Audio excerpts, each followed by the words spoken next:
So welcome back to the Thrivvest Podcast. Today, I'm very honored to have our guest on, Danny Diamond from Diamond Property Investments. So, Danny, just quickly introduce yourself for us. How you guys doing? Danny Diamond, 34 years old. I am the owner of Diamond Property Investments. I've probably been in business about, I would say, 5 years now. Officially from starting the company till where I am now. Nice. It's fully, real estate, flips, buy and holds. We're starting to get into some commercial building. Trying to do some new construction, but it's a little different. So I'm just trying to figure out, more ways to keep the grind going and to make money, Absolutely. So we'll start off just kind of asking about like where you grew up and how was your childhood like? It was different. Not different. It was different than other towns, I would say. I grew up in Paulsboro. I'm the youngest out of 5 children. I have 2 brothers, 2 sisters. My mom and dad were married. They're still married. We grew up in Paulsboro. It wasn't challenging in Paulsboro. It was just different. Like, Paulsboro, everyone hears the word, oh, you grew up in Paulsboro. It's like, that must have been rough. You must have been doing this, must have been doing that. But it wasn't like that. I had really good friends growing up, and I'm still friends with today. It was a real competitive town, when it comes to like in sports or, just trying to be better than everyone else in town, So like, I don't know, like growing up, like we always played, it was basketball, hockey, baseball, football, wrestling, and the neighborhood kids, like that was our thing. Like, and you wanted to go out and be the best every time you went out, you know what I mean? And, like I was always a baseball guy. I know Paulsboro was a wrestling school or football school. I played football and all that growing up when I was younger, but it was mainly just baseball. And, with 2 older brothers, like you always had someone to have to catch with, throw the football around, whatever the case may be. My dad was my coach growing up when I was younger, so it was cool. It was fun, but then it was, not difficult at times. He's just always like, oh, you should do better, Everyone has that same thing. I guess when I was like, and Paulsboro, it's cool about it is like, we're only 2 square miles. Like, we're only 2 miles this way, 2 miles that way. You got from the river to the highway, or you got from the borderline of West Everett to Gibbstown.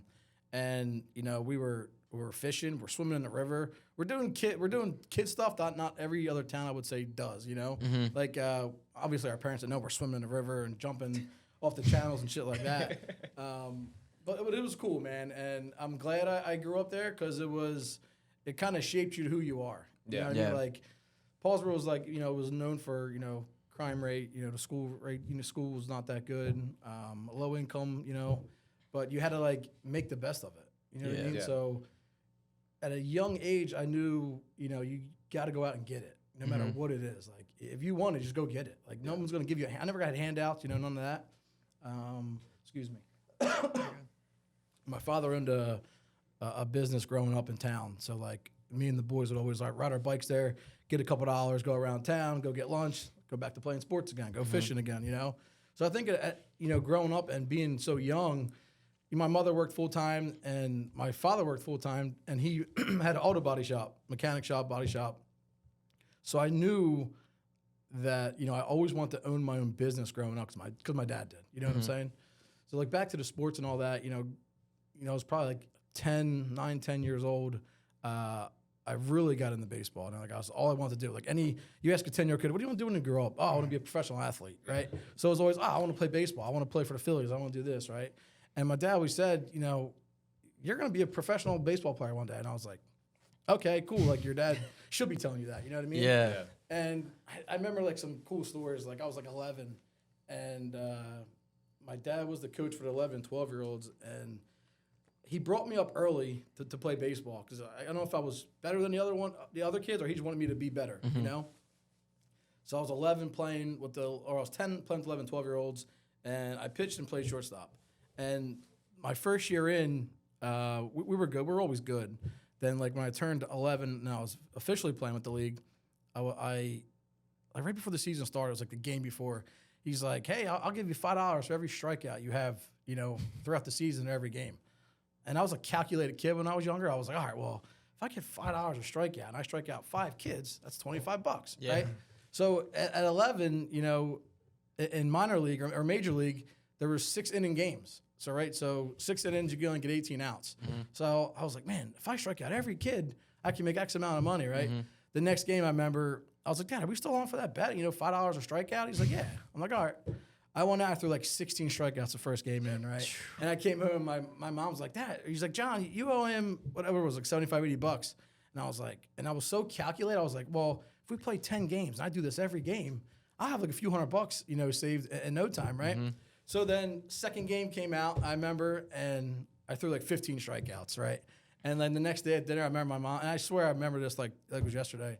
My dad was like, can we like not do $5 a strikeout and do like $1 a strikeout? And I was like, all right, that's cool, whatever. But a young kid, I was like, shit, I just went from making $75, $80 a game to now making $1 a strikeout. Yeah. But that kind of like made me, not that money made me do better, but I wanted, obviously a young kid, you always want to have money in your pocket, right? So it's like, all right, I could go out and play really good today, strike every kid out, and I'd go home and get money out of it. It's kind of like a chore type thing, right? Yeah. So that was cool, and I was like stuck out to my head. And I still think my dad owes me maybe $40, $50 for that. But it's all right. So then, I was probably like 13 then, I was always just wanted to play baseball. And we always played home run derby, whatever the case may be.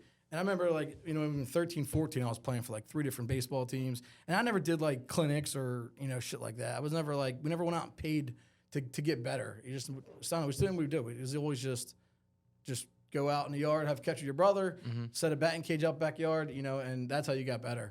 And I think that's what made me so competitive. But as I got older, everyone else was just as good as you, if not better. So, you're playing against people now that are just as good as you. So, like, I was always good in baseball. Then, Paulsboro wasn't a baseball school, So then I wanted to transfer out, like, my senior year. I wanted to go to this school. I met this coach over here, and I was like, what am I doing? I'm not going to Division I. I'm not going to the pros. So, like, why am I shopping around to play my last year in baseball, So then I realized, look, Paulsboro, I'll just stay here with the kids I grew up with, and enjoy the rest of my high school career. So, like, going in, like, high school, not even, like, sports-wise, but, like friend-wise. So, Gibbstown is next to Paulsboro, right? So in 8th grade, or after 8th grade, freshman year, the Gibbstown kids come to Paulsboro. And that's when Paulsboro kids meet Gibbstown kids for the first time. That's, how we bond. Gibbstown kids weren't like Paulsboro kids. Like, these kids were, like, hunting, fishing, killing ducks and everything else. And, like, in Paulsboro, we weren't doing that. We were riding bikes, playing sports, and, whatever else. But it was like a mixture that brought into, like, Paulsboro. And I'm still friends with the Gibbstown kids and all that. And we have a great bond. And I feel like other schools don't have that, different, or right where I'm looking for. I get what you're saying, though. You know what I mean? Like a clash. Yeah. Like, I remember, like, kids in, like, West Effort or, like, Washington Township or this or that. They didn't have that. Like, everyone was already from the same town. So, like, everyone was almost the same, so, Yeah. And growing up, Paulsboro was so tight. Like, my senior class, I think we started with, because, had dropouts and stuff. We started with like 90-some kids, and we graduated with like 80 kids or 84 kids. Yeah. So we had like 9, 10, dropouts in high school. Other schools don't have that, and it's a shame, And like how it was in town was like you knew everyone, like you knew everyone's mom, dad, cousins, uncles, aunts, because we were so small. Yeah, you said like 2 miles. Yeah, so like radius. Where'd you guys go? Township, right? Yeah, Washington. Like how many kids are in your class? We had like 500 something. Like, do you know everyone in your class? Absolutely not. Right? Actually, at graduation, I figured out there were some kids in our grade that I had no idea about. Wow, that's crazy, man. Like, that wasn't like it for us. Like, we knew everyone knew everyone. They knew where they lived. They knew that's how it was. Yeah. And even when I talked to like kids my age that are in township, I'm like, oh, you know so and so? They're like, I don't know that guy. I'm like, you guys are in the same grade. How don't you know him? Yeah. And he'd be like, dude, we got like 500-600 kids in our grade. Yeah. Like, that's crazy, Yeah. It's insane. They have like 2 different sections too for high school. It's where it's like when COVID came out, they divided. So there was like AM and PM. Yeah. So like we have to do stuff like that because there's so many kids. So it's like we didn't even like learn, especially with COVID. Like I had no idea. Yeah. That's nuts. There was like at least 6 kids. Like now, I figured out. What group's town? It's like what, group 4 maybe? Group 4? 5? Group 5? Yeah, I think 5. So we were at group 1. So group 1, it's like that's small, and then it just gets that's like group 2, 3, 4, and 5 are just bigger and bigger, bigger. Yep. Yeah. I think our whole school maybe had from 9th to 12th was maybe 400 kids. Yeah. That was our school. And people always think like, oh, how are you guys so good in football? How are you guys so good in wrestling when you have 400 kids to choose from, But in like a township, you guys got probably thousands to choose from. Yeah. You know what I mean? So that's a different of like, Paulsboro kids and Gibbstown kids compared to everyone else. Not that they're better or anything. It's just the way of living and being brought up. Like you had to have thick skin, Like I remember in school, like in high school, like the schools will have like pizza parties if we didn't get in a fight. Like no one in school had to get in a fight to have a pizza party. Like it was the craziest thing. Yeah. And I don't think we ever had a pizza party because there's always a fight in high school, But it was different and it was cool. And I think if I ever had kids, I would probably send them to Paulsboro. Really? Yeah, crazy as it sounds, yeah. Growing up in that type of town, like you said, it was high crime and everything. How was it? Like, were you staying away from that, or like how were you able to kind of like not get caught in like the bad crowd? So you knew like where to go and where not to go in town, right? Like you knew where the bad areas were, the bad streets, the bad people, all that. I didn't really have strict parents, but I had, I knew from a young age not to, ride your bike 6 towns over, or don't go drinking in the woods. Kids drinks in the woods, but and I had to be home at a certain time. My mom cooked dinner every night, so my parents, they weren't strict because I feel like strict parents is that when the kids rebel and that's when they start doing them bad things, right? Paulsboro was like, they had a Billingsport section, they had like a Paulsboro section. It depends what person you ask in town, every different sections in town. But to me, I think it's all one town, right? It's all Paulsboro. You have the train tracks that go in the middle. Like there's no separation. There's no, I'm from Billingsport. No, it's not like that. Like you're from Paulsboro, you're from Paulsboro. And you had your bad times, you had your bad streets, and you had your gangs and your drugs and whatever the case may be, but you just we didn't really get into all that, man. Like, we were more focused on like going out with your boys and playing sports and coming home when your mom called, cook dinner, go to bed, wake up, go to school, and go play sports again. Like that's what we did. And I'm sure every town was probably like that. It was just different. And like thinking back, like I always want to wish, like, I always want to go to like a different school to see like how it was or how the town, how the town raised you and shit like that.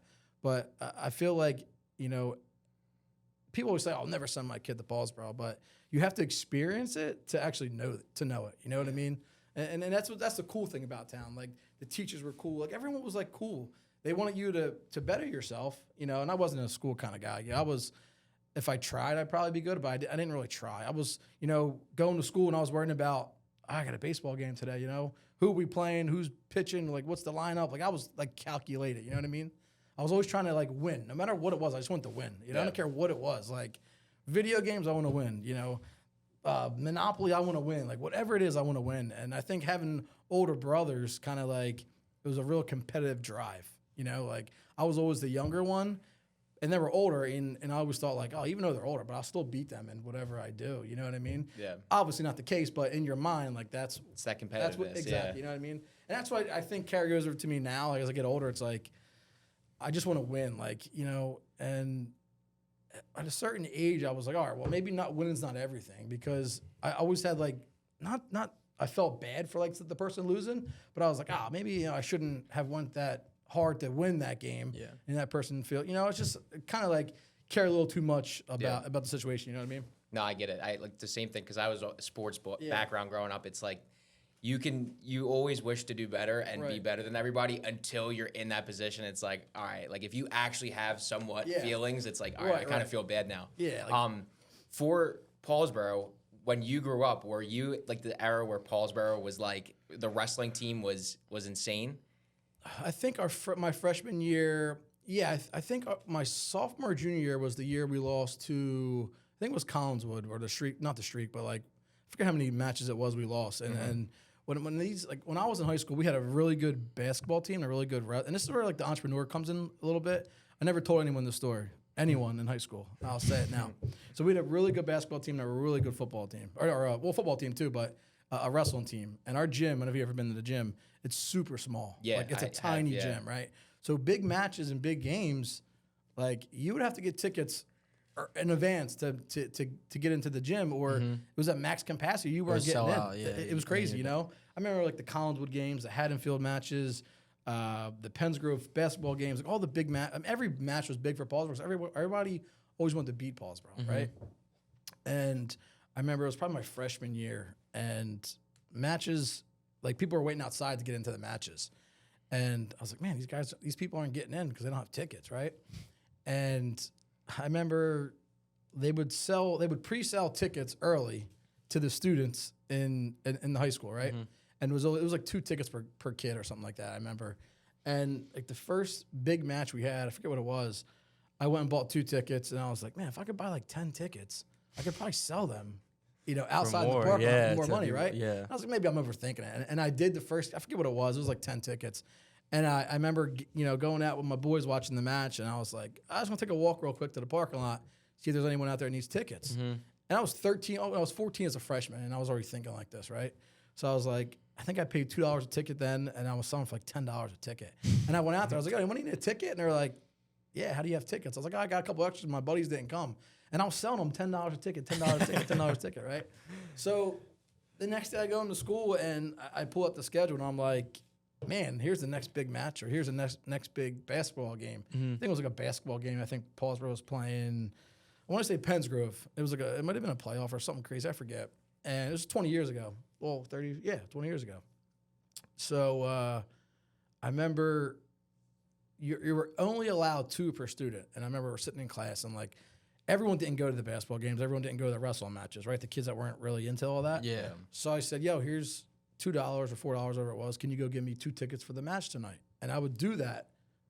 I had like 30 kids in my class. And like I remember 20 of them went and got me 2 tickets each, right? So I had like 50 tickets to like a high school basketball game, right? That no one could get into because it was max capacity. Yeah. So I remember going home, and I think like my brother or someone said, why do you got 50 tickets to the high school game? And I was like, I don't know. I think I made some bullshit lie up or whatever. And like I remember section. Yeah, exactly. So I remember going to the game, sitting inside. I remember like the lines were just coming in. I remember it hit max capacity. Like you couldn't get in. Yeah. So I would go out, and I would sell these tickets for like 10, 12, I forget what it was, maybe between $8 and $12 a ticket. Damn. I remember waking up like the next day going to squad like $400 or $500. You know what I mean? I'm like, this is crazy. And I never told anyone because 1, I didn't want to get in trouble. Yeah. And 2, I didn't want anyone else to do what I was doing. Yeah, start You know what I doing mean? what you were doing. So I did that my freshman year, my sophomore year, my junior year, probably my senior year too, because I just didn't want to give it up. You know what I mean? Yeah. How much money do you think you made like in total off that shit? From the tickets, I remember the biggest one. It was I want to say it was a Collinswood match, and I remember waking up. It was like $400 and some bucks I made from a Collinswood high school Paulsboro wrestling match because it was max capacity. But if you had a ticket, you're allowed to go in. You know what I'm saying? So I would go during the day. I would have like the classmates go buy them for me. I'd give them the money. They'd bring them back, and I would go and sell them in the parking lot. After. So any of you young guys, I'll put you on some game right there.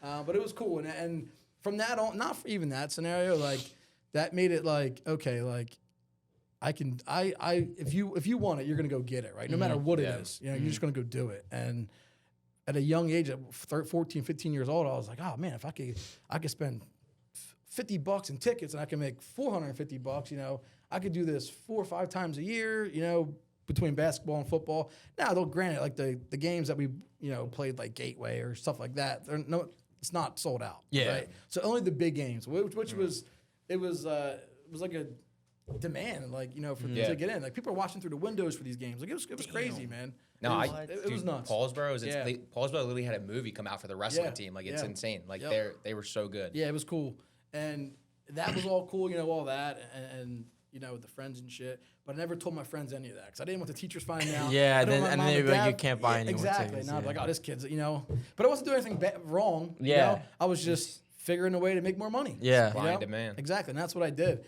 And I think, if you did like all 4 years, it was, I don't know, like some games were $400 or $500, some games were like $200, just from doing that. Yeah. And it was cool. And looking back, it's like what 14-year-old kid would like think of that? Yeah. You know what I'm saying? Yeah. So that was cool. After you graduated high school, like what was the next step for you? Like what were you trying to go into next after graduation?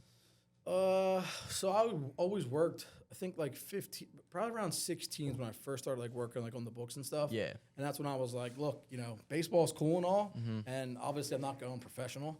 Obviously I'm not going Division I, Division II, whatever. And it's like, well, now you got to work. Like now you got to go make money, And I remember I worked at ShopRite. I worked at a car wash. Then I started getting into like selling cars. So I was working like 3 different like gigs at 16 years old, And if I made $10, I'm saving $10. Like I wasn't like make 10, let's go spend 12. Like I was always a good saver. And I remember in high school, like probably when I got a car, it's like 16, 17, we had these big, back then we actually had snowstorms kind of like this weekend. I would had a guy and he would bring me pallets of like rock salt, right? And every store in the area, you couldn't get rock salt. Like like it was sold out. Like you couldn't even get it.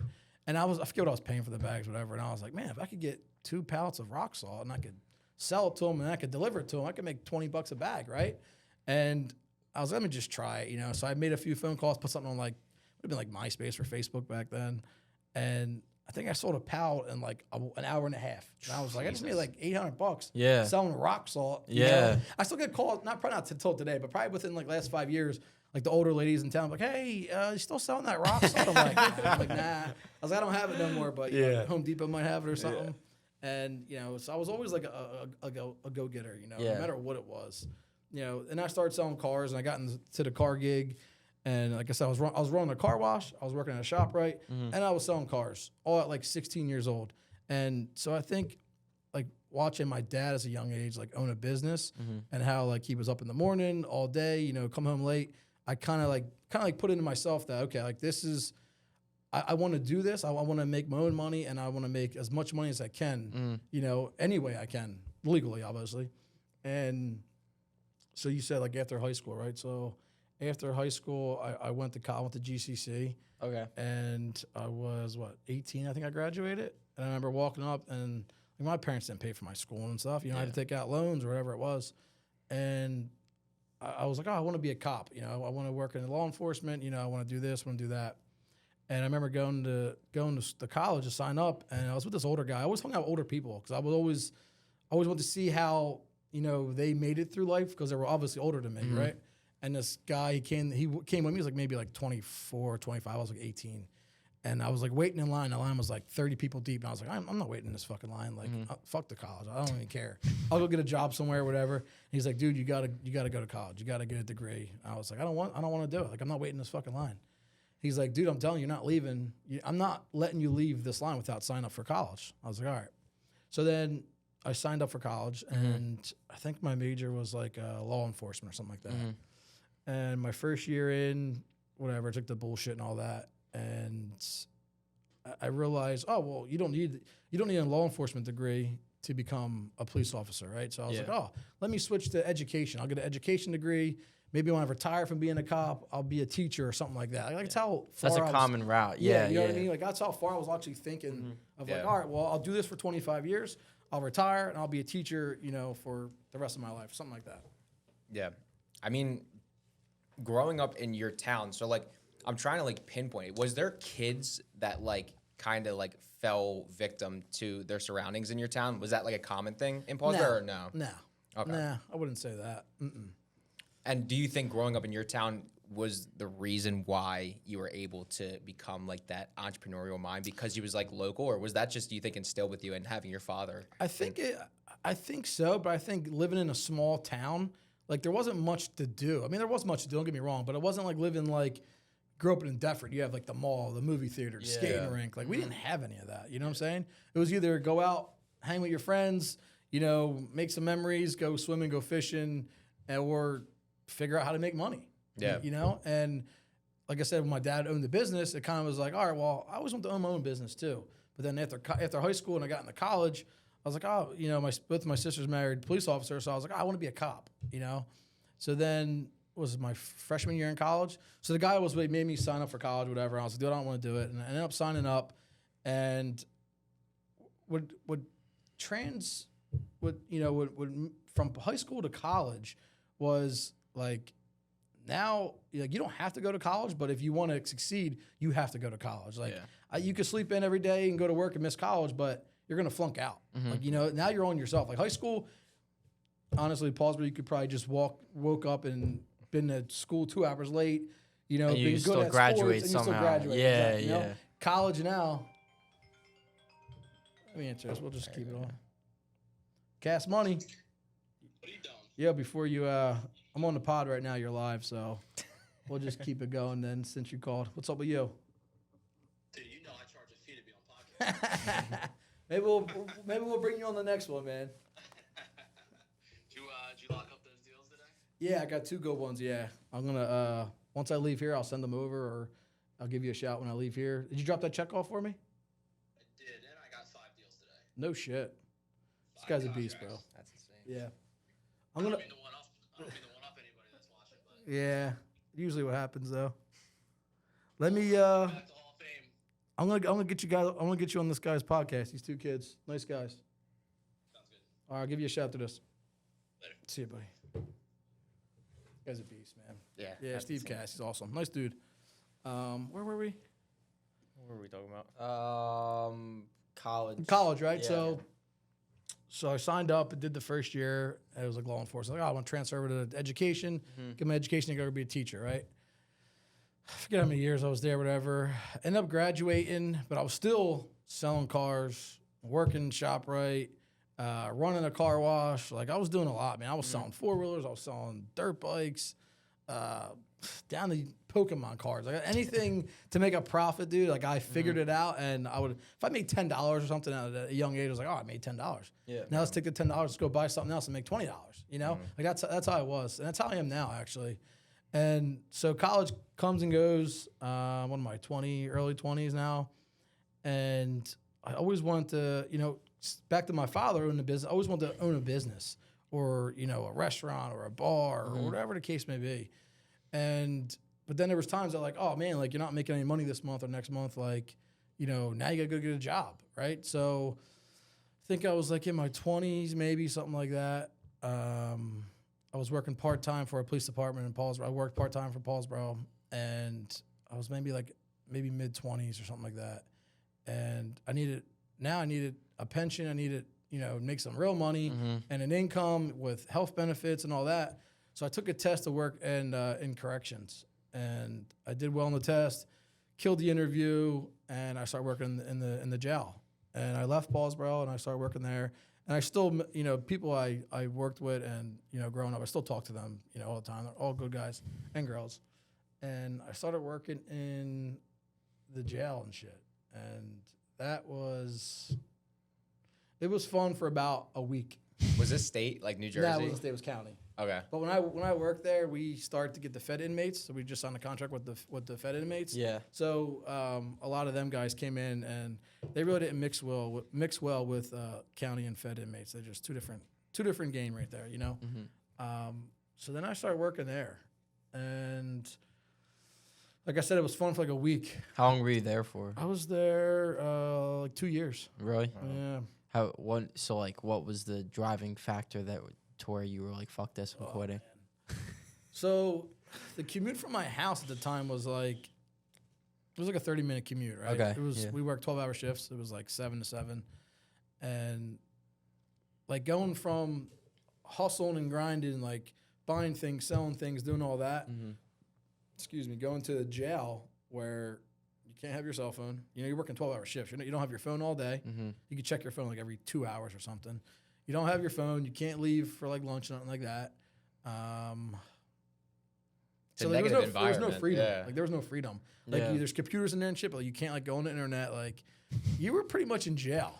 But you got to go for home. the entire day. But you got to go home. That's the only thing. And it was 12-hour shifts, so you were off every other weekend. You worked 14 days out of the month. But I thought I had like X amount of money saved. I thought I was killing it, man. I'm like, I got a pension, I got benefits, I got a job. Like I could do anything in the world now. You know what I mean? Wasn't the case. Yeah. I was miserable, man. I was like coming home. I was like, fuck this. Like this sucks. Like fuck this job. Like it was. It's not for everyone. I will say that. Yeah. Some guys do love that shit, and I'm friends with a lot of guys, today that are still there, retired from there, and they're awesome guys. They did 25, 30 years there, and they're great. I know it's very negative. It's because it's like you have the inmates, like obviously they have nothing good to say to you most of the time because like you're the one. So here's what it was, man. Like even like your sergeants and lieutenants and shit when you work there, they want you to treat everyone the same, right? And growing up in a town where I was cool with everybody. You know what I mean? Like I was cool with, it didn't matter who you were, what color you were. Like I was cool with everyone, right? So going there, like, how can I treat this guy who's in here for a DUI for 6 months to a guy that just killed his mom and he's doing 30 years. You know what I'm saying? Like, you can't treat them the it's same. not the same. You know what I'm saying? Yeah. Like, so like I would talk, and no matter what they did, I never looked up like when you're in there, right? And you're in there with 70, 80 guys. I never tried getting to looking up their charges because I felt like I would treat them different than the other. You know what I'm saying? I mean, you would. I mean, yeah. Of course. Who wouldn't? Right, and that's why I never really wanted to do that because I didn't want to. I don't know. It was just different. Like I didn't want to like judge someone or what they did. You know what I'm saying? Because everyone is fucked up in their past. Everyone makes mistakes. You know, whether it's a highly crime mistake or something minor. You know, and so I never really got into that. I kind of just always talked. You know, you're in a jail with 80 guys. What do you talk about? You talk about sports, gambling, women, or making money. Right? That's what guys talk. You know, that's what you do. Yeah.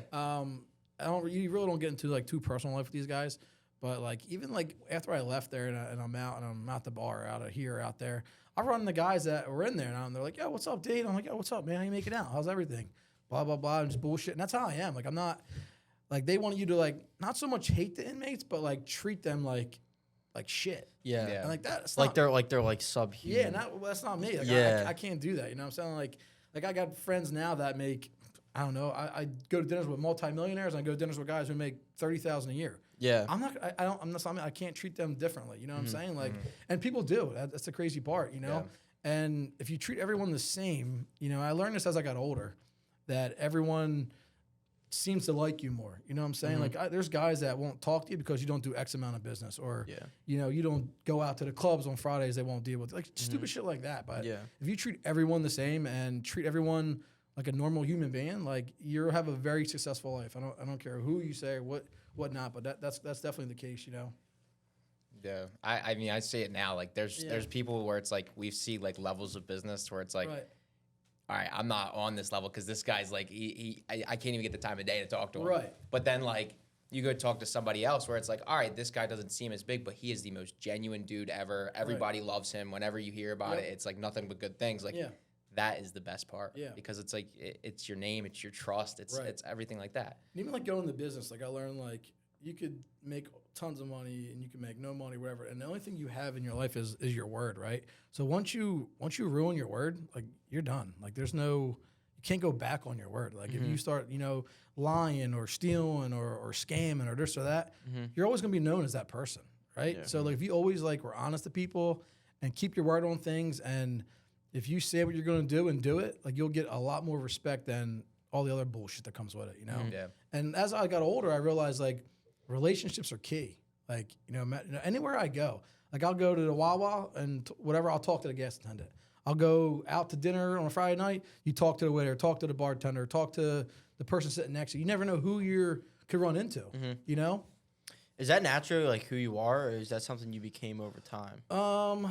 Like I'm kind of like a personal person, so like I don't really, you know, tell everyone my business. Like I probably had, since I've been in business maybe the last 4 or 5 years, I probably had 20 people ask me to come on their podcast. I'm like, dude, that's not me. I don't do that. Like I'm not going to sit here and say, oh, I do all this, I do all that. Like I don't care about that, you know? But yeah, I think as I got older, I realized like you got to make connections. Like you never know who you're going to meet. You know what I mean? And that's the key to success. And everyone else's, you know, success is different. Like if you ask someone, oh, what do you think is successful? They'll give you a different answer than anyone else you ask, because everyone else sees life differently. You know, I think success with me is like, you know, you're happy, you know, you're healthy, you know, your family's good, your friends are good, you know, all that.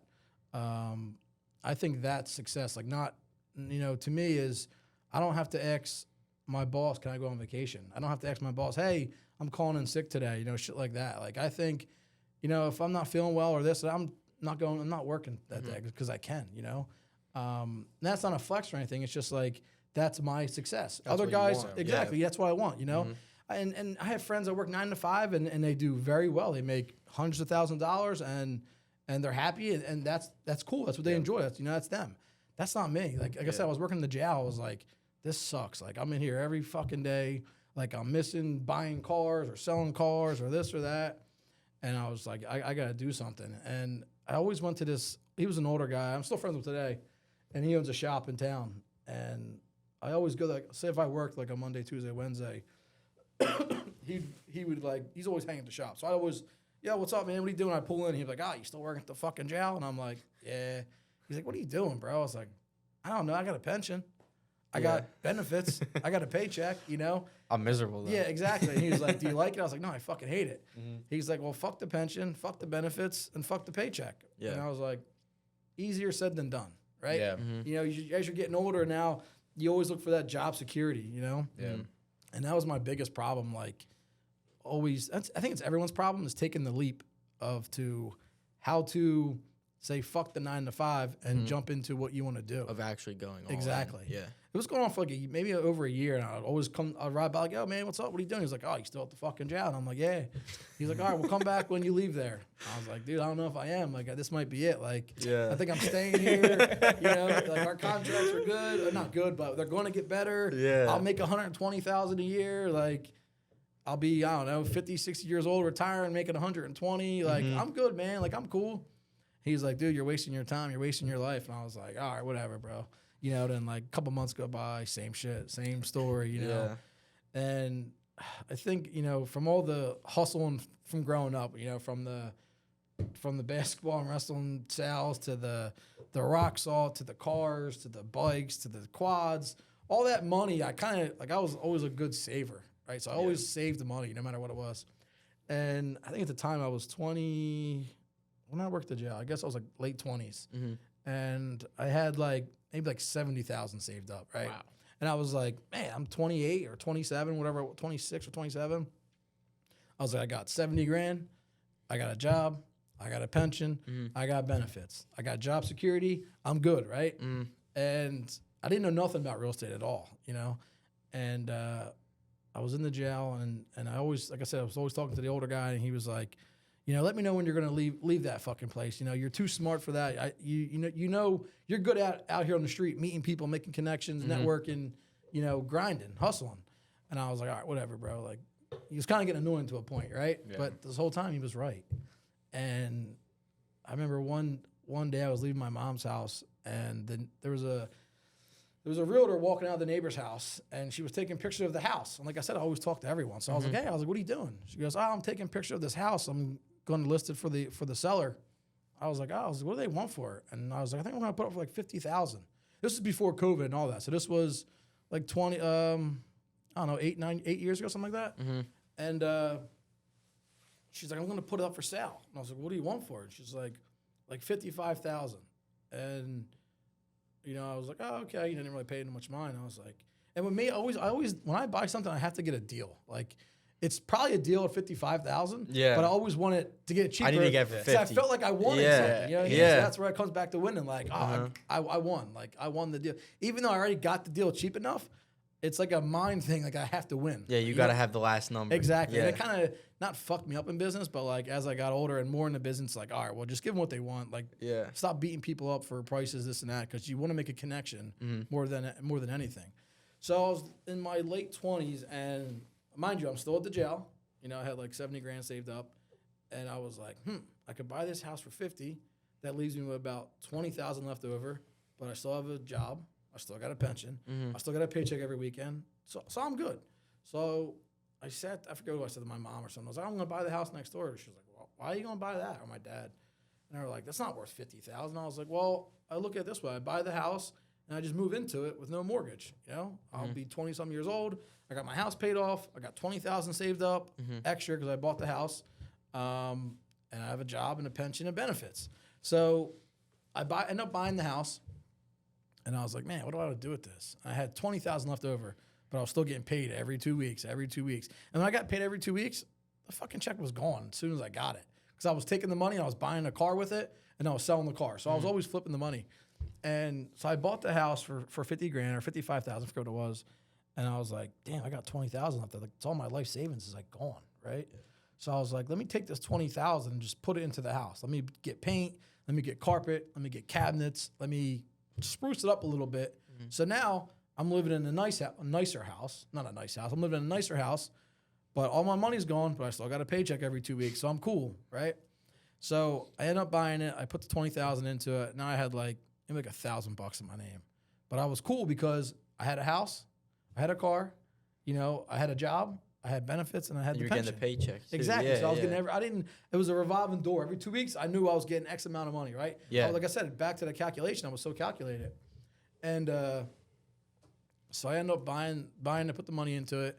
Then, like, it was a little bit before COVID. Like I said, I didn't know anything about real estate. Then numbers started going, like, houses were going crazy for no reason. So I was like, I think I'm gonna put this on the market and see, like, what happens. Like, what's the worst case? I don't sell it, and I move into it with no mortgage, and I'm cool. I'm chilling, you know? I ended up putting up for, like, I forget, almost like $170,000 or something, right? And I was like, there's no way I was going to pay $80,000 for this house. I just paid $50,000 for it, and I put $20,000 in. Like, what the fuck? And I think in like a week, I got an offer for like $165,000, and I was like, I still don't believe this, right? So I talked to the agent. And I was like, how much they offering? Like $165,000. I was like, all right, well, what do we do? What do we do next? Like, what do I got to sign? And they're like, oh, it takes 30 days. Blah blah blah blah blah. I'm like, all right. This whole time, I still only have like $1,000 in my pocket. Yeah. Right? So I'm like, fuck. Like, this house doesn't sell. You know, whatever. I'll just move in it. So sign the paperwork, do all that, and then I sell for like $165,000. And like I remember like going to the settlement, and I'm like, there's no way there's gonna be a check here for $170,000. And they're like, no, well, you got some fees and shit. And I was like, all right, whatever. So I go there, and the check was like $160,000. I was like, so I got the check, and I take it to the bank. I was like, hey, like, can I deposit this? And they're like, yeah. So I put it in an account, and I'm like, there's no way this check's gonna clear. Like, I'm still thinking like this isn't it. So the check ends up clearing like the next day, and I was like maybe a couple of days or whatever. And I'm looking at my account. Well, I didn't even have account connected to my phone then. I go to the bank and I hit like the ATM, and I was like, check balance, and the balance was like $160,000. I was like, wow. I was like, I'm 20-some years old. I got $160,000. Like, I could do anything now. Yeah. You know what I mean? Yeah. So the next day or next week, I go back to my buddy's shop, and I think he's the one that told me, no, don't buy the house or whatever. And I was like, yo, Mike, I was like, I'm quitting the jail next week. He's like, no, you're not. He's like, come back and tell me, show me when you're done and you're done and all your shit turned in. I was like, all right, I'll be back in 2 weeks. That next like week or so, I was talking to a couple older guys in the jail, and they were like, dude, you don't want to be here. Like, this isn't for you. Yeah. And I was like, all right. So I called the warden down had a meeting with him. And I was like, yo, I'm putting my 2 weeks in. They're like, what? He's like, you only been here like 2 years. Like, what do you don't you like? I'll try to move you to a different unit. Yeah. I was like, nah, that's not it. You know, I was like, I got something else I want to do. And they're like, well, what do you want to do? I was like, I don't know, just different career path. And they're like, all right, thanks, put the 2 weeks in. And I think my last shift was like right before Christmas, like Christmas break or whatever, right around New Year's. And it was like my last shift. And I was like, if I could do that, that one time and make that amount of money. Now, granted, every flip you're not going to make $100,000.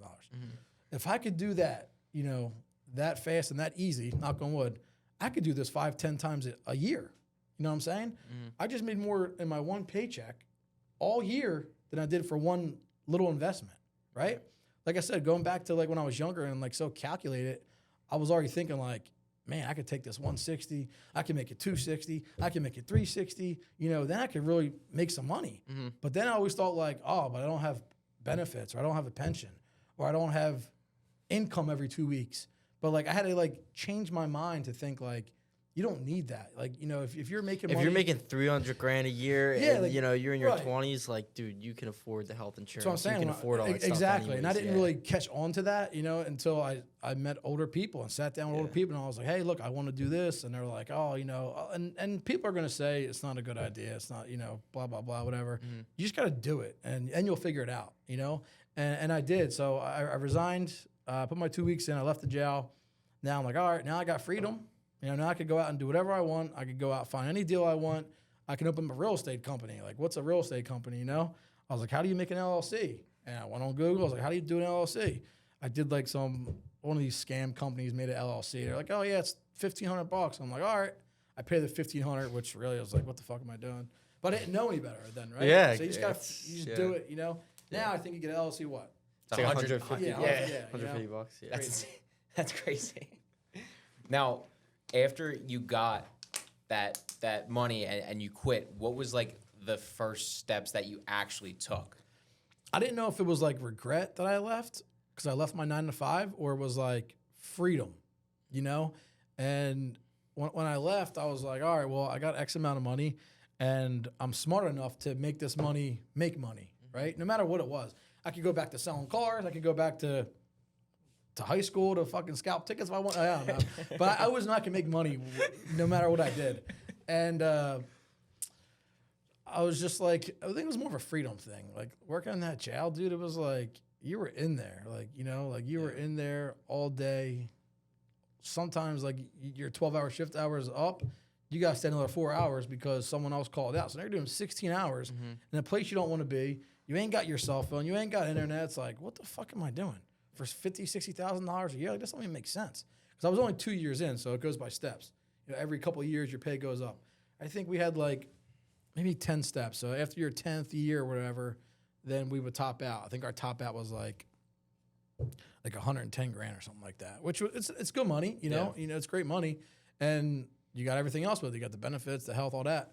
And but when I took a chance and bought the house, put the money into it, and I was like, man, I just made this. Like I could do this now. And I was like, if I could make more than my whole salary in one transaction, I could do this if I did it once a year. You know, even if I did it once a year. Still your salary, right exactly. there. You know what I'm saying? So I was like, yeah. and I know I'm smart enough that I can do more than that. Like when I first got into it, I was like, oh, I could do maybe one house a year. Then I was like, I could do 2 houses a year. And I was like, oh, I could do 3 houses a year. Then like your drive just doesn't stop. Like you want to win, right? So it's like, all right, well, if I could do 2, and I could do 3, and I could do 5, and I could do 6, and while they're going, you're selling them, you're flipping them, you're selling them, you're flipping them. You know, I don't want to get into the whole like end game with the real estate. Kind of like how I got there. So I left and I made whatever, and yeah, so now I'm 34, and I opened the LLC maybe 5 years ago. I think my biggest year was 2025. Last year was my biggest year in real estate, and it was 40-some, 30-some flips or something like that. I have to look back, but it was a lot, to a point that was like, wow, just 5 years ago I was in a jail making $60K a year, like thinking I was like on top of the world. You know what I mean? Like I got life figured out. I think that's something that a lot of people like underestimate, is that within 5 years of like real hard work, how much you can do. Like most people think it can happen in a year, and after a year, you might be doing better off than where you started, but you might not be making all of the money yet. Yeah. Second year, you might make a little bit more, and then just from there, you just keep stacking, and then it's just next thing you know, 5 years go by, and it's like your life is unrecognizable almost. Like I remember my first year after I left the jail, so I flipped the house and I had whatever.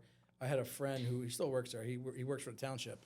And like township workers, they're probably in real estate, at least if you're buying and flipping, they're your biggest like help, because they're in town all day. So they see who's home, who's not home, where the high grass is, all that kind of shit. Who's back on their water bill, who's back on their electric bill. So who's losing their property, sad to say, or where the distressed properties are and shit like that. So I had a friend of mine, he called me, this is my first year I was actually like in real estate. And he goes, I met this old guy on such and such street. He wants to sell his house. Now, mind you, I don't know how to make a contract. I don't know how to do any of that. I just figured it out. Yeah. So I called back. I was like, yo, what's the address? And he was like, oh, it's so-and-so. Here's the guy's number. So I go meet this guy. He was an older guy. And we walked the property.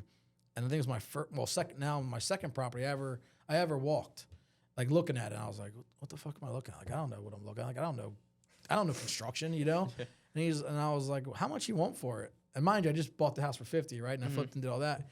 He goes, I want like 30,000 or 35,000. I was like, all right, it still didn't even like click to me like, oh, that's a deal, dude, Yeah. And but we went to lunch. I went to lunch with the guy.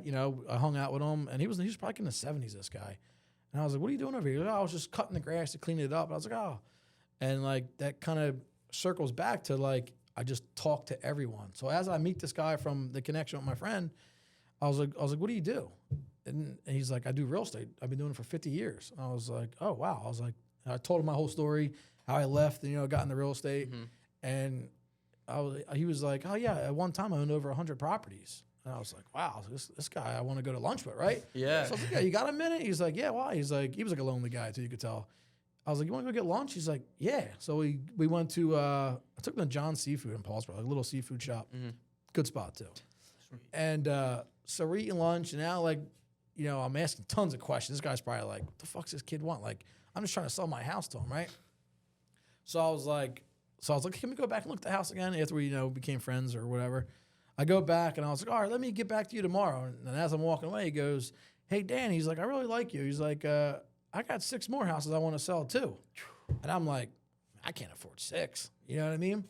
So he's like, let's see if we can do this one first. I was like, all right. So I was like, what'd you want for? He said, I want $35,000. I was like, okay. So I went home, I did some research, and I was like, man, if I could buy it for 30, but he has 6 more. So I called him right away. I was like, what do you want for the other 6? He goes, well, if you take all 6, I'll give you $30,000 a piece. I was like, all right. I was like, when can I see him? He's like, tonight? And I was like, well, it's dark out now. I was like, just meet me in the morning. So the guy lives in Cherry Hill. He drove back down to Paulsboro, and I met him. And he was like, look, I'll take you around all the houses. And they're all like in the bad area, so to say, you know. And so we looked at every one, and they were all pieces of shit. Yeah. You know, to what I know, a piece of shit, you know. Yeah. I don't know real estate. I don't know construction. Yeah. So in my eyes, it's a piece of shit. So I walk all these houses, right? And I'm like, all right, I'll put something together for you. In my mind, I'm like, I can't afford this shit. Like, why am I wasting this guy's time? I can afford maybe 2 of them, you know. Yeah. But I don't want to put $60,000 out because I don't know what it can sell. Like, I don't know. I didn't want to lose all the money I just made, right? Yeah.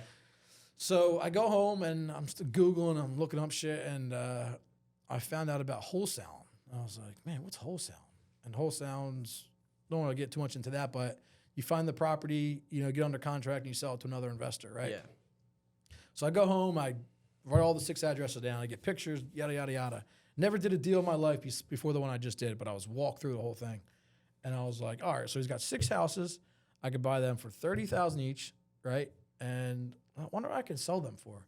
So I did some networking, and like I said, I always talk to people. So I always found out, like, who buys in Paulsboro, who does this, who does that. And I found this guy, and I was like, yo, I got a property in Paulsboro. So I took him to it, and I was like, I didn't buy it yet. I was still under contract. And I was like, what do you think of this? He goes, I'll give you like $60,000 for it. I was like, damn, he's giving me 60 for that. Well, he don't know that I got 6 more. So, right? So I was like, what if I told you I got like 5 more? He's like, where are they at? I was like, around the corner. He's like, let's take a ride. Take a ride, you know, we go to each one. He's like, I'll get back to you tonight. I'm like, all right. So in my mind, wasn't even under contract yet with this guy, right? I was just like, I'll let you know, bro. And I go home, so I'm like, all right, I got 6 houses. I'm paying, what, $180,000, right? $30,000 a piece. The guy calls me back. He goes, I'll give you $60,000 each house. And I'm like, damn, how do I come up with $180,000 to buy the houses to sell them to this guy, right? That's how fucking I was making calls to people I don't even know. I was like, yo, can I borrow 100 or whatever? And they're like, you out of your fucking mind, dude? Like, you know, because I didn't want to spend all my money, right? Yeah. And you just left the job, right? Just left the job. So they're probably thinking like, yeah, right? So, dude, it was great. It was my first year, right? So, like, I'm like, fuck. So, dude, I went on like YouTube and Google, and I was like, how do you make a real estate contract? And I just like finagled something. And then the following week or the day or whatever, I was like, I called the guy back. I was like, hey, I want them houses. He's like, all right. He's like, come meet me in, he's like, I'm on my way to Brigantine. He's like, can you meet me on the AC Expressway? I'm like, yeah, sure. So I drive the AC Expressway, like one of them rest stop things, and I have 6 contracts printed out, right? And probably were some bullshit because I didn't know what the hell I was doing. He's like, I was like, here, look, $30,000 each. You know, here's the addresses. Here's, you know, everything written. He goes, all right. And he signed every one, you know, by hand. Boom, boom, boom, boom. So now he's like, when do you think closing is? I was like, I don't know. Like, I'll let you know. And he's like, what do you mean you'll let me know? I was like, when do you want to close? He goes, like 30 days would be nice. I'm like, okay. Still didn't know what I was doing, right? I kind of just figured it out as I went, right? So I get back home, and I got these 6 contracts for $30,000 each. So I call the guy. I'm like, yo, I was like, you want to buy these houses still? He goes, yeah, I'll give you $60,000 each for them. I'm like, all right. I was like, can you draw me up the contract? So he sends me the contract at $60,000 each, right? So that's $360,000 he was buying these houses for, right? So I had the contracts. I had the new buyer signed. I was like, what do I do now? So then I call like the closest title company. I was like, hey, I'm buying these houses, but I'm going to sell them to this other investor. And they're like, oh, yeah, you're just going to wholesale them? I was like, yeah. I was like, all right. So I send the contracts in, I send the assignments in, and title and all that gets ran, all that, and they call you, whatever. I called that title company every day asking when we're closing because I was so hooked on when am I getting paid, right? Yeah. So I'm like, so I'm still like amazed, like there's no way I'm going to come here and I'm going to make 30 grand a house, you know, just by just making a small connection, right? So I remember like I even drove there one day. I was like, hey, we're closing next week. Like, are you going to have my $30,000 per house, like assignment fee? And they're like, yeah, like that's how it works. I'm like, all right, okay, cool, right? So I'm driving home. I'm like, there's no way it's happening, right? So like, I'm already spending money. Like, how can I make more money with this money, you know? And like the closing day comes or whatever, and she's like, all right, you got to come in here, whatever, your check's here. And I'm like, so you're telling me there's 6 checks for $30,000 each? Because that's what I made on them, right? Yeah. And she's like, I'm pretty sure if you want to come look. I'm like, all right. So I fucking fly there, right? I walk in. I was like, all right, thank you. I grab the envelope, walk out. I opened the envelope, and I was like, you got to be kidding me. I was like, this can't be that easy, right? So then from that point on is when I was like, look, like I can do this. I can network with people. I can meet people, and I can be likable to people, right? You know, people only do business with people, at least how I feel, that you have to be likable. Like, I'm not going to sit down and have an hour conversation about, I mean, I probably will, but I'll enjoy it more and want to do deals with you more if I like you. You know what I'm saying? And from that point on, dude, it was like, all right, well, now I know how to wholesale. Now I know how to flip. How can I put them together, and how can I build something here? You know what I'm saying? So now I'm like 34.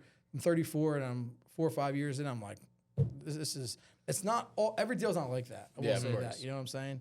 And it's crazy. I get calls like maybe like probably once every 2 weeks or whatever. Like, how'd you get into real estate, man? Like, how, you know, I'm working. Like, I had a guy yesterday actually called me. He goes, hey, man, I see you on Facebook buying and selling this and that. He goes, I'm an X-ray tech, and I fucking hate it. He's like, how do I take the leap? And I was like, dude, you just got to do it.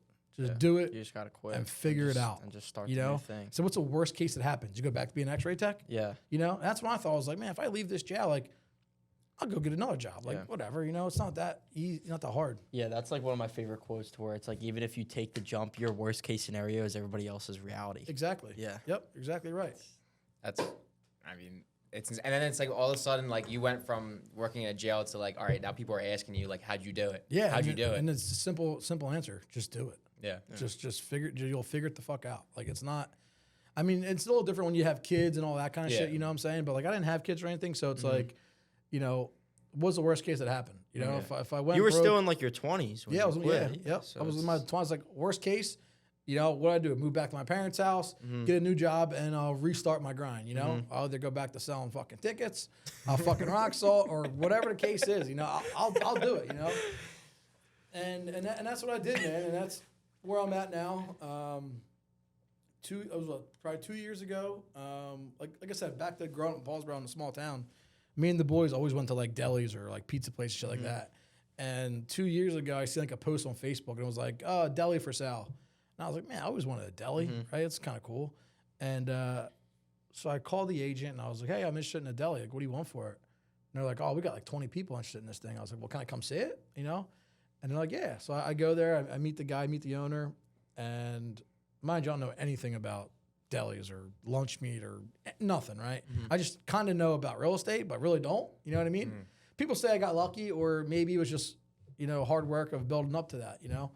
So I meet this guy, and they're like, "Yeah, we want to sell this deli, blah blah blah." And I was like, "Oh, it's always be cool to own a deli." So then I ended up buying this fucking deli, and now I'm working this deli, right? And now I'm losing deals in real estate because I'm working here early, you know, doing shit, but I'm getting calls. "Hey, I got this other house. You want to come look at it?" I'm like, "Dude, I can't. I'm at the deli," you know? You're running the deli. I was running the deli, yeah. Running the deli, you know, I was trying to like do everything at once, but it was just too much. So then it was like right as probably when we opened up or right before that, whatever. I called my brother, and I was like, "Yo, what are you doing?" He's like, "No, like, what's up?" And I was like, "You want to come in on the deli with me?" And he was like, "Yeah." I was like, "That'd be cool."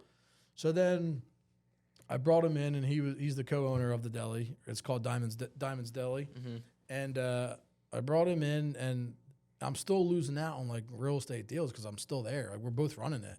And I was like, "Yo, John," I was like, "Look, dude, like, not that I don't like this. I said, I'm losing out on a lot of different opportunities, like by being here. I was like, you just want to take over the whole deli? And he's like, is that what you want to do? He's like, you bought it, you built it up. Like, it was called Danny's Deli. He was like, it's your deli. Like, whatever you want to do. I was like, nah. I was like, I'm cool. I want to focus on something else. Once you start focusing on like numerous things, then the other shit starts falling behind. Yeah, you gotta have like your thing, like that one thing that you do. People pull it off. I mean, people got 4, 5, 6 different successful businesses. But it's tough, It's usually a leadership team underneath them. Yeah, though. That's exactly. right. Yeah, So you gotta have people you can trust. Exactly, you gotta put the right people in. Yeah. Like even the dumbest business people, they're the smartest because they know who to put in where. You know what I'm saying? And that's the key. Yeah. So I brought my brother in, and so he's the owner now. I still own a part of it, but he runs the deli full time. I just pop in once in a while, and I went back to doing what I was doing, back out on the streets, back out, networking, meeting people, talking. At the jail, you couldn't do that. Working in the deli all day, I mean, you can, your customers and shit, but not like you can now. You know what I'm saying? So I went back to doing what I was good at. Well, I thought I was good at.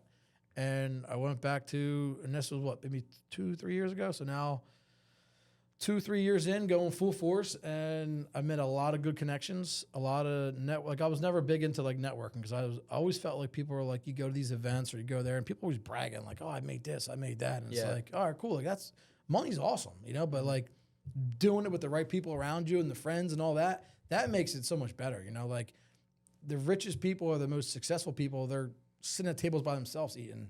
I want to be with the people that are all successful and all happy, and we're all, living, we're all eating, we're all making money. Like that's success. You know what I'm saying? Yeah. Like, and people, like I said, people are different. Like everyone's different. Like people are greed, and greed doesn't get you far in business. And that's why I said, like, back to like your word. Like your word is everything. Well, to me at least. My word is everything. Like if I say I'm going to do something, or like you got my word, like.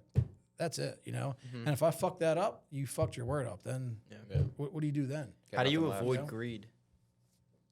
You got to get around the right people. Yeah. And it takes a while to learn because you don't know. You're just so focused on making money that you kind of forget about networking with people. And after a while, you'll see how people operate. Like you'll see like, how people will cut you out of a deal or, oh, I did more on this job, so I want more money. Yeah. Like that's greed. You know what I'm saying? Like if we're a partner, we're a partner. I don't go tit for tat like, oh, you were at the house 5 more times than me, so I'm getting $5,000. Like it doesn't work like that. You know what I'm saying? And once you get around the right people, you'll understand that more. Meaning like you see how people operate. Like you could tell when someone isn't greedy or someone is more given. Like that's how you get. Like I was so focused on going out and making money that the less you focus on the money and the more you focus on the networking and meeting people and trying to do more business, the money's just going to come. Yeah. You know what I'm saying? Like, don't focus on the money so much. Yeah, you want to see dollar signs, you want to see your bank account, all that, but you got to trust that process. Exactly. It's all a process. Exactly. I didn't make money overnight. Like, started when I was 14 selling tickets in the high school game. You know what I'm saying? And it just gradually goes up. And the bigger you get, like, you just don't jump into it and start making money. Like, I know people that jump into like doing a house flip, like, oh, I lost $40,000 on this house. Like, it has to be the right opportunity. Just don't jump into something because you have to. Because you don't have to. Just wait for the right opportunity, and they're going to come. If you get around the right people and you just get out there, like they're going to come. Like you can't find deals sitting on the couch playing video games, shit like that. Like you're not gonna meet people. I mean, you are gonna meet people. Don't get me wrong. Yeah. But you're not gonna meet real people. But if you find out where successful people hang out and try to get in that group, like I would say, like I always want to be the smallest person in the biggest room. Meaning, like I want to be the smallest real estate guy in that room with bigger real estate guys. And why I say is because if you're the biggest guy in a smaller room, you're not gonna grow. You can't grow, And it's funny because like it's not that I like real estate or I love real estate. I just like business. Like no matter what it is. Like I enjoy real estate, but it's not like, oh man, I can't wait to go to work today because I want to do real estate. Like no, like I want to go meet people. Like I want to meet people and shit like that. And that's how that's how you grow. And I think in business in general, like I was like the last year or so, I was like, oh, I want to buy like a bar. I want to open a bar up. But then going back to the guy who got me out of the jail and was like, dude, what the fuck are you doing? Like, you shouldn't be here. He'd be like, why do you want to buy a bar? Your friends are just going to drink there. It's just alcohol isn't. And it took me a while to like, get concept like, all right, maybe this guy's right again, So it's different things. And like, I always do real estate, but I feel like there's something else out there that, I want to do. I just don't know what it is, in business, obviously, whether it's sales or a big company or I don't know, but whatever it is, like I will go and do it. I will get it, no matter what the case is. If I lose all my money and lose all my connections, I will rebuild. And that's the successful people, you know what I'm saying? Like they can lose it all and go back and get it all over again, because people forget that it's like when you take the risk, it's a risk. Like you might lose all your money, you might fail, but people forget that you actually learn things along the way. Yeah, like definitely. those skills are the one thing that people cannot take away from you. Even if you get sued, your money gets taken by the government, something crazy, you still have the skills. So if you know marketing, you know marketing. If you know business, you know business. Exactly. Like it's just how it That's goes. what I'm kind of learning now. Like I do business with a couple guys, and they're like, dude, like why don't you do like podcasts, or why don't you do like marketing, or why don't you do like the camera stuff? Have the guy files like that's not me. Like, I don't do podcasts. I don't do that kind of stuff. Yeah. He's like, dude, I'll pay for a camera guy to come follow you around. Like I'll pay for it. I'm like, I don't want it. Like that's not who I am, Yeah. But I think now in like today's marketing, like you have to do that. You know what I'm saying? Like I asked numerous times, I've been on come to someone's podcast. I'm like, bro, I don't want to go on the podcast. Yeah. But you guys are cool. Like, you guys did my website for me. You guys looked me out. I was like, I'll come do one, see how it is. And like, I don't get in front of the cameras. I don't do that kind of shit. But like now I think going forward, I feel like you have to, like a lot of my, like I don't pay for marketing. I don't do any of that. I know guys that pay hundreds of $1,000s a month just in marketing, just to get leads and deals. I don't do that. Like my leads and deals are from connections I made since I was 10 years old, whether it's baseball coaches, teachers, friends, whatever the case may be. That's like, I bought deals off of teachers. I bought deals off of friends, family. Like that's where my connections are. Cause I always talk to people. Like I was a likable person, I was an asshole prick growing up. Like who isn't a young prick?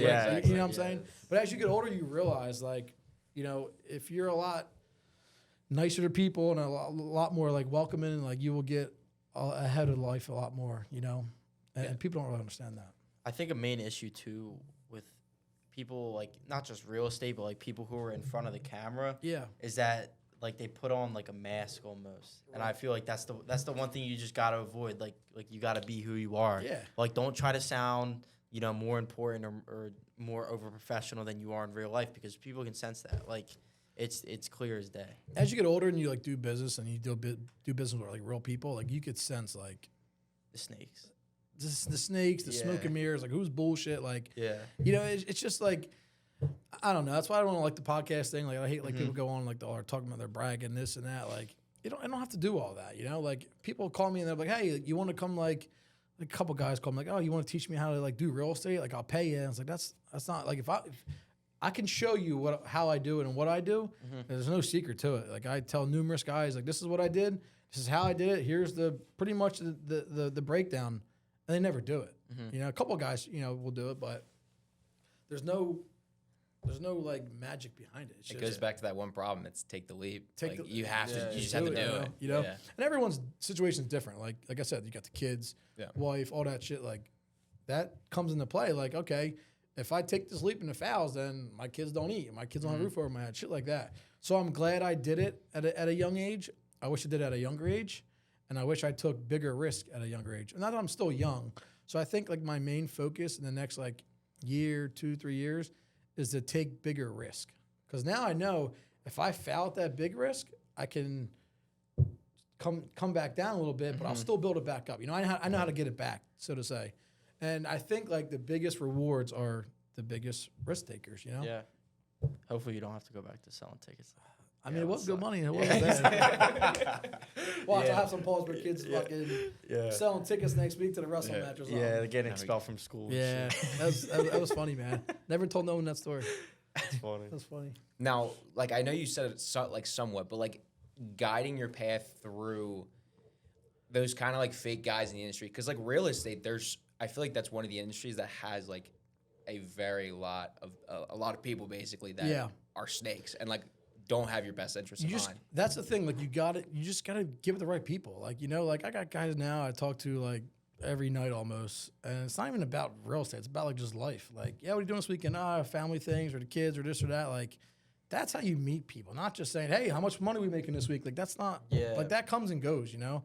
You know, like a friendship or people who care about you more or care about your living, your life, all that. They're the people you want to be around. You know, they're going to help you. You're going to help them. You know, like there's guys that are very more successful than me, and they'll call me, yeah, what do you think about this deal in such and such town? And I'll be like thinking in my head, like, this guy does triple the amount of volume than I do. Like, why is he asking me? But he trusts me, and, you know, you don't know everything. And it took me an older age to realize, because I was always like, I know everything. You know, I know everything no matter what age I was. Until I got into like my 20s, I was like, I don't know everything. Yeah. The more you listen and sit back and talk to people and listen to people, that's the shit you learn, you know? Like, a lot of people think, like, the hard-head guys that know everything, because I was once that guy when I was younger, that they're successful, they won't be successful for long. You know what I'm saying? Like, they got to just sit back and listen. Yeah. Like, listen to what this guy has to say, you know what I'm saying? Like, shit like that. That's, like, the little keys that I kind of take with me as I get older, you know? And I feel like I get hard on myself sometimes. Not all the time, but I'll be like, oh, fuck, like, why didn't I do more last month? Or why didn't I do better yesterday, you know? So, like, even like on the weekends I go to the shore, right? And I'll be, like, out in the boat, and I'll be like, man, why didn't I do such and such last month? Or why didn't I buy that deal? Or, like, I never know when to turn it off. It's always like, I'll be laying in bed, dude, I'll be on my phone. I'll be like, oh, how do you buy such and such? Or how do you buy a bar? Like, it just doesn't stop, dude. And it's just every day. And it's a good thing, but it's a bad thing, too, you know? Because you never know when to relax. Like, when do you get time to enjoy? You know, it's a tough thing. I also like to study like successful people, and like what you mentioned with how it's like you like constantly think like be conscious about the things that you're doing to try and get better. Yeah, that's one of the most important traits, because it's like if you can almost like measure like the amount of inputs, aka work, and then you can almost then measure the outputs of what you're going to get out of the work. Of course, I feel like that's very important. Yeah. It's like one of those things too now with what we're seeing. When we first started, we had no idea what to do, right? And it's like, all right, now it's like we had this problem, this problem, this problem, this problem.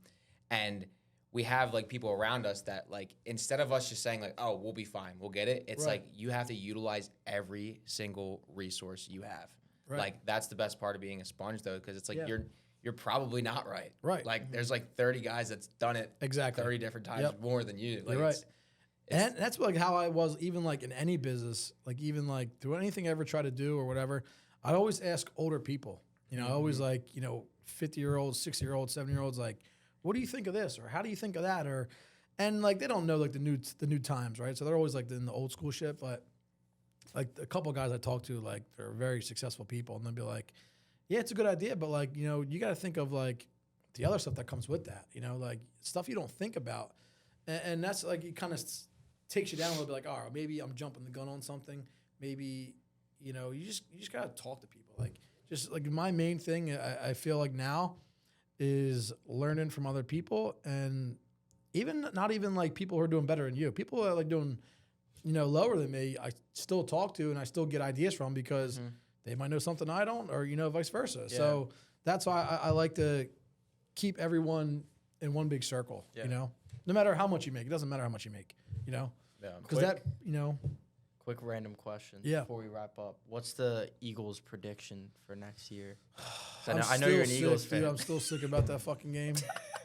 I didn't hear from you for 5 days, Dan. I was worried. I think I had 100 missed calls. I didn't hear from you. I was like, I know it's because the Eagles game. I had to ask. I went to the game, bro. Because Jimmy was talking to me. He was like, "Is Danny okay after the Eagles lost?" I was like, "Shit, dude, I have no clue." I didn't hear from you. It was 5 days. I remember. It was insane. You know, it's obviously it's disappointing because it was they had a good team on paper. Yeah. And the more I think about it, it's like, all right, well, yeah, we're pissed. Like, you know, it's crazy. Like, I think when the Eagles lost that Monday, I was so pissed off. And I'm thinking, like, wait a minute. Why am I so mad about this fucking team that no one even on the team knows who I am? Yeah. They don't pay my bills. You don't do any of that. So why am I so upset and so pissed off about this fucking team losing? You know what I mean? And then you look back, it's like, well, we just won a Super Bowl last year, right? So how mad can you really be that, you know, and I love Philly sports. I love the Phillies. I love the Eagles, Sixers, Flyers, all that. I don't know, man. We got rid of the OC, so. Kevin Petula. Yeah. He's no good. I mean, Jalen wins. I will say that. I love that guy. He's a winner. And that's a competitive guy. You know what I'm saying? You could just tell, like, he just wants to win. He don't care how he wins. He could go 1 for 16 with 2 interceptions and no touchdown. As long as the team wins, he's cool. It's that Michael Jordan type of exactly, vibe where it's like competition. That's everything. Yeah. I hope they do something next year, but and at the same time, it's like I know guys who are in their 70s and never seen their favorite team win a Super Bowl or a championship. You know, I seen Phillies World Series, I seen Eagles Super Bowl, so it's like how mad can you get? You know what I'm saying? You can't win every year. Yeah. I mean, you can if you're like Brady or something like that, but you can't be too mad about it. You know, it's all in fun. Yeah. Another like final question would be like, you going back to like your younger self, like obviously you were already a hustler, you had all of like those things bred into you, but like what would be like that core piece of advice you'd give yourself? I know there's a lot. There's a lot of things you learned. There's a lot, It's tough, man. There's a lot of answers to that. If you could do like a couple if you want. Yeah. Like it's. I feel like what would I go back and like tell my younger self is one would be take bigger risk. If I took bigger risk when I was 19 or 20 or 21, I'd probably do a lot more business than I do now. Not that I'm lighting the world on fire or anything, but I'm content what I do. I have my house, I have my shore house, I have my boat. Like I'm good. I'm good.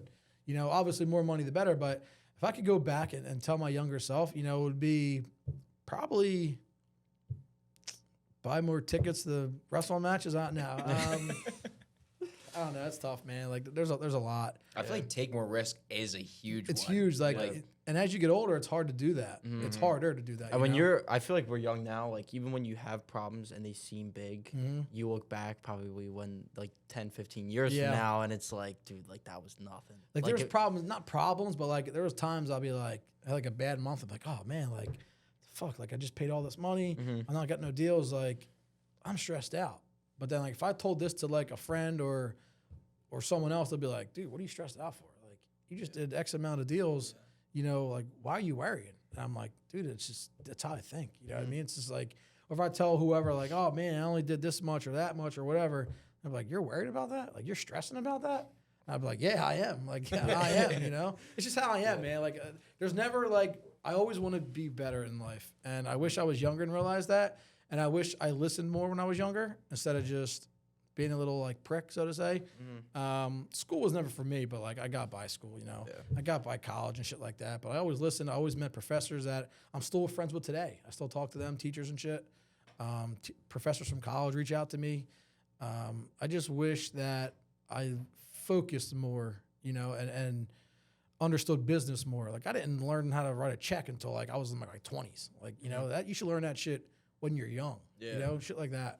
But other than that, man, just bigger risk, I guess, and being more of a sponge to people, And on every single podcast, the last question we ask is, obviously because we have like an AI software company, is what is your opinion on AI currently and like what it's going to do? And also, do you use AI currently in your business and how? So I am, I'm not good with fucking technology at all. Like, as you know, that was doing my website. I'm like, I don't know these answers, bro. Like, here's my card. Go do it for me. Like, I don't know that stuff, I feel like AI is the new thing going in the next 5, 10, 15, 20 years. Like, it's a new thing now. Imagine in 5 years, 10 years, 15 years, I feel like the next, like, successful, really rich people are, like, the AI shit. If you learn that, and you really got that down to a system, and you can really do things with it, I think that's where you can really make some money. Yeah. Like I said, I'm like old school kind of. I'm a young old school kind of guy. You know what I mean? Like, I could barely know how to work my iPhone. You know what I'm saying? I call, text, and use the internet. That's it. That's all I know how to do. Shit like that. But like, I don't know enough about AI or that kind of stuff to speak on, so to say. You know what I mean? Yeah. I just know a little bit. Like, I don't know what to do, like take pictures and like you can make stuff with it and shit like that. That's really what I know. Like I'm not really a computer guy, man. Yeah, and that's fair. I feel like if I get someone that could do some marketing and more of my business, I think I can make a lot more money with it. But I just don't know. No, I just don't know enough. Yeah. But this is where like my next few years I want to focus on marketing, like really marketing. Yeah. You know what I mean? Like the networking and meeting people and being likable, I got all that. I could do all that. It's like, what's the next thing? Exactly. Like what's like that only lasts you so far. Like your aunt's cousin's neighbor, that deals are going to run out eventually. If you keep, it doesn't happen. Like I got, knock on wood, lucky enough that I do get to buy them kind of deals because I'm, I know people and meet people and all that. But there's going to be a time that them deals aren't going to come. So you have to find another resource of how to get more deals, how to get more houses, how to meet more people. What if you start meeting like developers and like skyscrapers? Like who knows? You don't know. So that's why I always talk to people everywhere I go. Yeah. Because you never know who you're talking to. You always adapt to your environment too. Exactly. So. And if you be yourself, if you just be yourself and don't bullshit, don't lie, like none of that shit, people like you more. Like they truly like you because this guy's cool. He's not a bullshitter. He's not saying he's got millions of dollars. Like he's cool. He's a cool kid. Go get a drink with him. You could go to the sports game with him. Like he's a cool dude. And that's how I try to be. You just don't pretend someone who you're not. Yeah. That's probably my biggest thing. Well, that's huge. I think it's a great place to end off. So thank you, everybody. This has been Danny Diamond. Thanks for being our guest on the podcast. Appreciate it. We're honored to be your stepping stone into the podcast. First podcast. First one, yeah. But seriously, thank you, Danny. We appreciate it. And boom.